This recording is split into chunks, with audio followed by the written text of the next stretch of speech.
इस क्लास में सभी का स्वागत है। इस क्लास के माध्यम से आज भारतीय न्याय संहिता 2023 की धारा 308 की उपधारा 3 से आगे की धाराओं को आईपीसी के उपबंधों के साथ पढ़ाया जाएगा।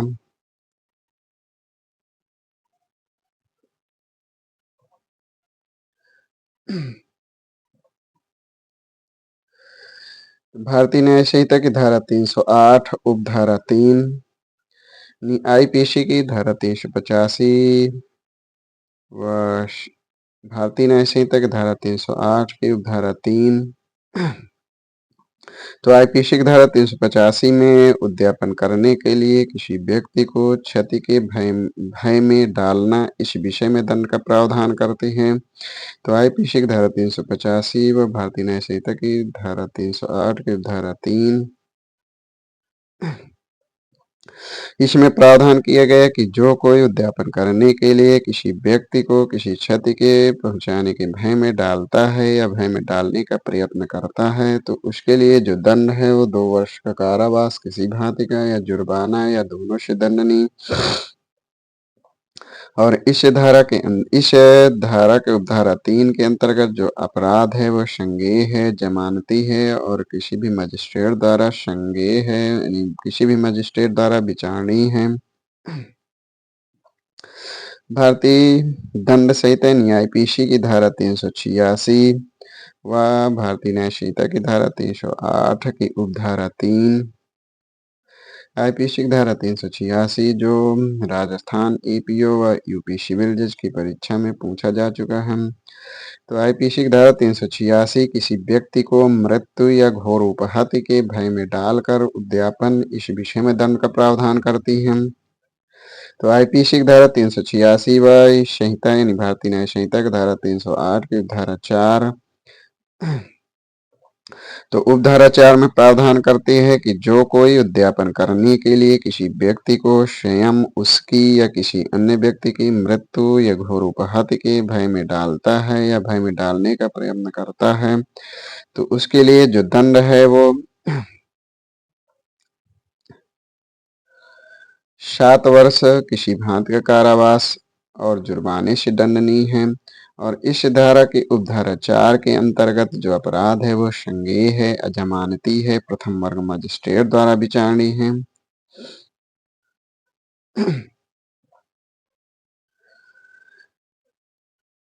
भारतीय दंड संहिता यानी आईपीसी की धारा 387 व भारतीय न्याय संहिता की धारा 308 की उपधारा 5। तो आईपीसी की धारा 387 जो उत्तराखंड सिविल जज की पूर्व परीक्षा में पूछा जा चुका है। आईपीसी की धारा 387 उद्यापन करने के लिए किसी व्यक्ति को मृत्यु या घोर उपहत्या के भय में डालना इस विषय में दंड का प्रावधान करती है। तो भारतीय यानी आईपीसी की धारा 387 व भारतीय न्याय संहिता की धारा 308 की उपधारा 5। तो धारा 5 में प्रावधान किया गया है कि जो कोई किसी व्यक्ति को स्वयं उसकी या किसी अन्य व्यक्ति की मृत्यु या घोर उपहत्या के भय में डालकर उद्यापन करता है तो उसके लिए जो दंड है वह 10 वर्ष का कारावास किसी भांति का और जुर्माने से दंडनीय है। और इस धारा यानी धारा 308 के धारा 5 के अंतर्गत जो अपराध है वो संज्ञेय है, अजमानती है, प्रथम वर्ग मजिस्ट्रेट द्वारा विचारणीय है।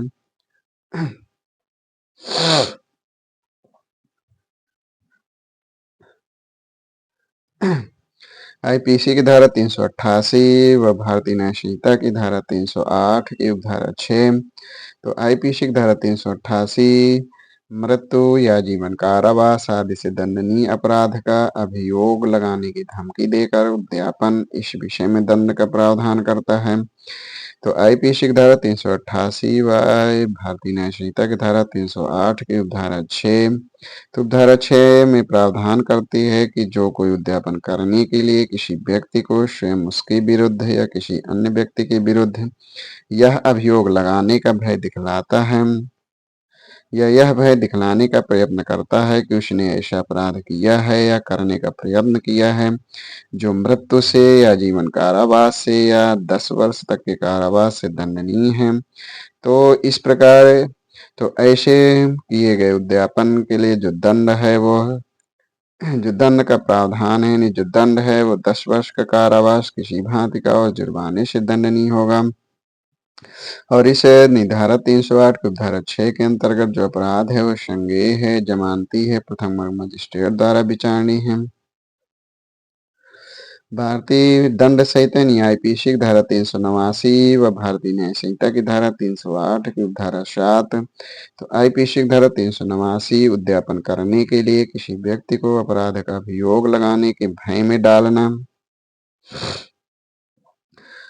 तो आईपीसी की धारा 389 व भारतीय न्याय संहिता की धारा 308 की उपधारा 7, इस उपधारा 7 में प्रावधान किया गया है कि जो कोई किसी व्यक्ति को स्वयं उसके विरुद्ध या किसी अन्य व्यक्ति के विरुद्ध यह अभियोग लगाने के भय में डाल करके उसने ऐसा अपराध किया है या करने का प्रयत्न किया है जो मृत्यु से या जीवन कारावास से या ऐसे कारावास से जिसकी अवधि 10 वर्ष तक की हो सकेगी दंडनीय है, या कि उसने किसी अन्य व्यक्ति को ऐसा अपराध करने के लिए उत्प्रेरित करने का प्रयत्न किया है, उद्यापन करता है, तो इसके लिए जो दंड का प्रावधान है वो 10 वर्ष का कारावास किसी भांति का और जुर्माने से दंडनीय है।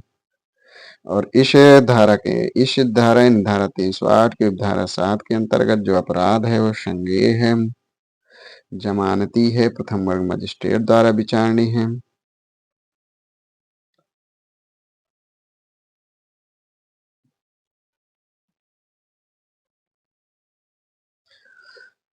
लूट और डकैती के विषय में यानी भारतीय न्याय संहिता की धारा 309 इससे आगे की धाराएं लूट और डकैती के विषय में प्रावधान करती हैं। तो धारा 309 भारतीय न्याय संहिता की धारा 309 व आईपीसी की धारा 390, 392, 394 इसमें लूट लूट के विषय में प्रावधान किया गया है। भारतीय न्याय संहिता की धारा 309 व आईपीसी की धारा 390, 392, 394 लूट। तो आईपीसी की धारा 390 जो 390 व भारतीय न्याय संहिता की धारा 309 की उपधारा 1, 2, 3 से रिलेटेड है। तो आईपीसी की धारा 390 जो छत्तीसगढ़ सिविल जज की पूर्व परीक्षा में पूछा जा चुका है। तो भारतीय न्याय संहिता की धारा 309 की उपधारा 1 इसमें यह प्रावधान किया गया कि सब प्रकार की लूट में या तो चोरी या तो उद्यापन होता है। इसकी जो उपधारा 2 है उसमें बताया गया कि चोरी चोरी लूट है, यानी चोरी कब लूट है इस विषय में प्रावधान करती है। तो चोरी लूट है यदि उस चोरी को करने के लिए या उस चोरी को करने में या उस चोरी द्वारा अभिप्राप्त संपत्ति को ले जाने या ले जाने का प्रयत्न करने में अपराधी उस उद्देश्य से स्वेच्छया किसी व्यक्ति की मृत्यु या उपहत्या या उसका सदोष अवरोध या तत्काल मृत्यु का या तत्काल उपहत्या का या तत्काल सदोष अवरोध का भय कारित करता है, कारित करने का प्रयत्न करता है। तो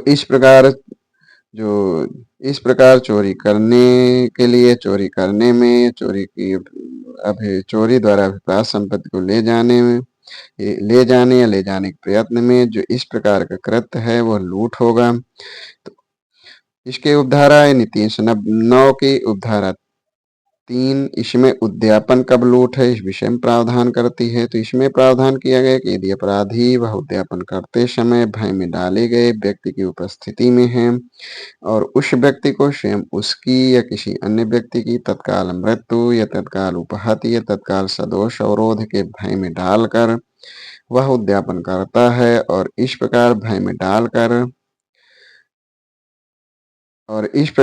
में डाले गए व्यक्ति को उद्यापन की जाने वाली चीज उसी समय या वहां ही परिदत्त करने के लिए उत्प्रेरित करता है। तो इस प्रकार का जो कृत्य है, इस प्रकार का जो उद्यापन है वह लूट होगा।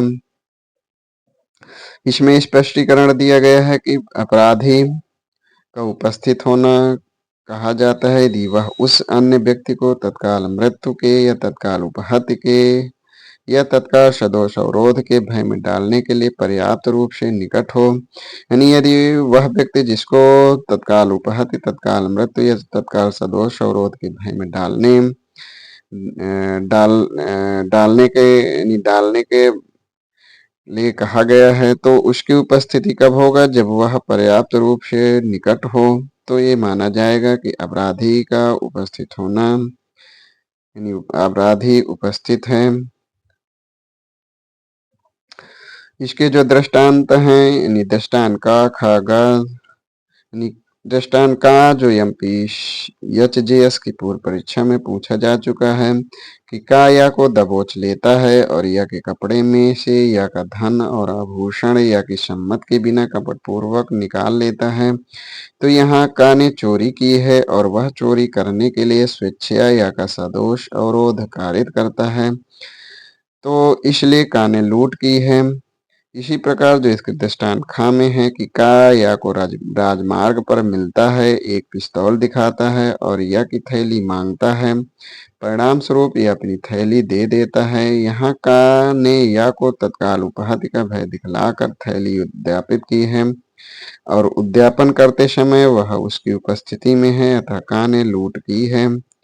इसी प्रकार जो इसका दृष्टांत गा है कि का राजमार्ग पर या और या के शिशु से मिलता है, का उस शिशु को पकड़ा लेता है और यह धमकी देता है कि यदि यह उसको अपनी थैली नहीं प्रदत्त कर देता है, तो वह उस शिशु को कगार से नीचे फेंक देगा। परिणाम स्वरूप यह अपनी थैली प्रदत्त कर देता है। यहाँ का ने या को यह भयकारित करके कि वह उस शिशु को जो वहां उपस्थित है तत्काल उपहत कार्य करेगा, या से उसकी थैली उद्यापित की है, इसलिए का ने या को लूटा है। इसी प्रकार दृष्टांत इसके घ है। इसका जो दृष्टांत गा है वो एमपी एपीओ की पूर्व परीक्षा में पूछा जा चुका है। आईपीसी की धारा 392 व भारतीय न्याय संहिता की धारा 309 की उपधारा 4, आईपीसी की धारा 392 लूट के लिए दंड का प्रावधान करता है। तो आईपीसी की धारा 392 जो एमपी सिविल जज की पूर्व परीक्षा में पूछा जा चुका है। तो आईपीसी की धारा 392 व भारतीय न्याय संहिता की धारा 309 की उपधारा 4,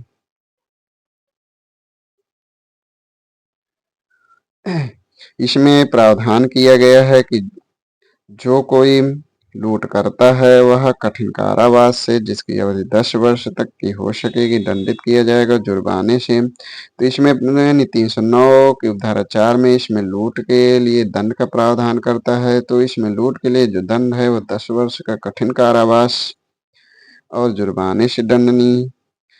और इस धारा के अंतर्गत जो अपराध है वह संज्ञेय जमानती प्रथम वर्ग मजिस्ट्रेट द्वारा विचारणीय है। और इसमें यह प्रावधान किया गया है कि यदि लूट राजमार्ग पर सूर्यास्त के पश्चात या सूर्योदय के पूर्व की जाए, तो इसके लिए जो दंड है वो कारावास जो 14 वर्ष कठोर कारावास से दंडनीय होगा। और इसके अंतर्गत जो अपराध होगा वो संज्ञेय होगा, अजमानती होगा, प्रथम वर्ग मजिस्ट्रेट द्वारा विचारणीय होगा। भारतीय न्याय संहिता यानी भारतीय दंड संहिता आईपीसी की धारा 393 व भारतीय न्याय संहिता की धारा 309 की उपधारा 5, आईपीसी की धारा 393 जो उत्तराखंड सिविल जज की परीक्षा व राजस्थान एपीयू की पूर्व परीक्षा में पूछा जा चुका है। तो आईपीसी की धारा 393 लूट करने का प्रयत्न के विषय में प्रावधान करता है।